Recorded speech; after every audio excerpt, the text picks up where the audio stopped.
La venue et l'attente du Messie, du Christ, le même mot en différentes langues, n'était pas sur un mystère. Cette postérité avait été prédite dès qu'entra le péché. Genèse 3,15. Et Moïse avait prophétisé l'apparition du prophète, Deutéronome 18,15. Les références à sa venue sont nombreuses, sa naissance, sa vie, son onction, ses souffrances et sa gloire. Puis, il n'y avait aucun secret quant au salut prêché aux gentils, aux non-juifs. Ce n'est pas une vérité exclusivement du Nouveau Testament, ni une partie du mystère maintenant révélé. La même remarque est vraie quant au royaume de Dieu. Cela n'est pas manifesté dans le Nouveau Testament comme un fait pour la première fois.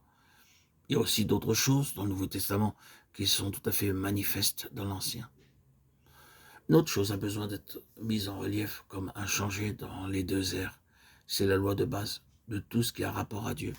Une certaine confusion a pénétré les pensées de beaucoup de croyants en relation avec le changement, le passage de la loi à la grâce. Quand tout a été correctement dit quant au fait que nous ne sommes plus sous la loi, mais présentement sous la grâce. L'idée que le principe fondamental a changé avec les dispensations s'est glissé dans les pensées. Il n'en est pas ainsi. Le principe ou la loi qui est le même dans chaque ère, c'est la foi. La foi n'était pas moins la loi directrice dans l'Ancien Testament qu'elle ne l'est dans le Nouveau, et pas plus dans le Nouveau que dans l'Ancien. Dans ce temps-là, ce n'étaient pas les œuvres par elles-mêmes qui justifiaient. Pour Abel, Enoch, Noé, Abraham, ou pour quelques autres témoins de l'armée mentionnés dans Hébreux 11, ce n'était pas ce qu'ils firent qui leur permit d'accéder à Dieu. Quoi qu'il y ait une signification en fait dans ce qu'ils firent, c'était la foi en Dieu qui était vertueuse. Les œuvres sans la foi sont aussi inefficaces que la foi sans les œuvres. Il n'y a aucun conflit entre Paul et Jacques, ce sont seulement les deux côtés d'une même chose. Jacques étant peut-être plus légaliste que Paul. La clé de chaque approbation dans l'Ancien Testament est une confiance en Dieu. C'est tellement évident que Dieu a placé cette loi au-dessous de toute chose et derrière toute chose. De très grands changements existent entre les deux dispensations, c'est vrai. Dans l'ancienne dispensation, Dieu bénissait de manière temporelle et matérielle.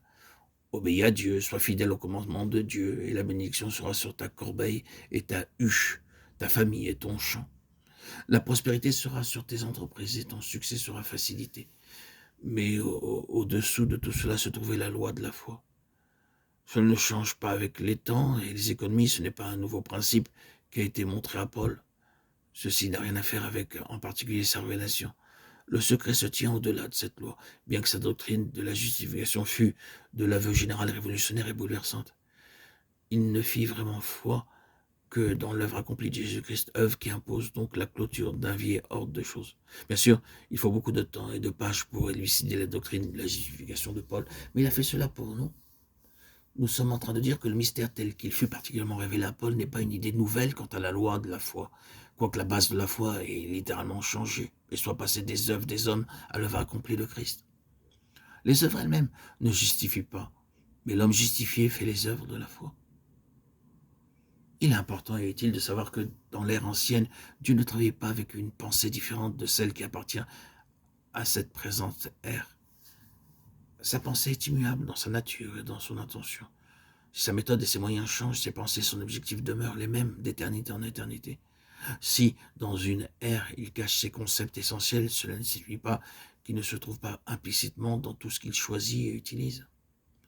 Ce qui vient à la lumière dans la dispensation suivante n'est pas nouveau dans le sens de ne jamais avoir été présent auparavant dans les activités de Dieu. C'est seulement ce en vue de quoi Dieu a été constamment à l'œuvre depuis le commencement. Ainsi, quand le secret est mis à jour, nous sommes à même de le voir dans les voies de Dieu envers des personnes, un peuple et des choses dès le commencement. Il n'y a pas de réflexion après coup chez Dieu. L'autorité souveraine du ciel est semblable à un trésor qu'un homme a trouvé dans un champ et a caché, et dans sa joie. Il a vendu tout ce qu'il avait et a acheté ce champ. Matthieu 13, 44.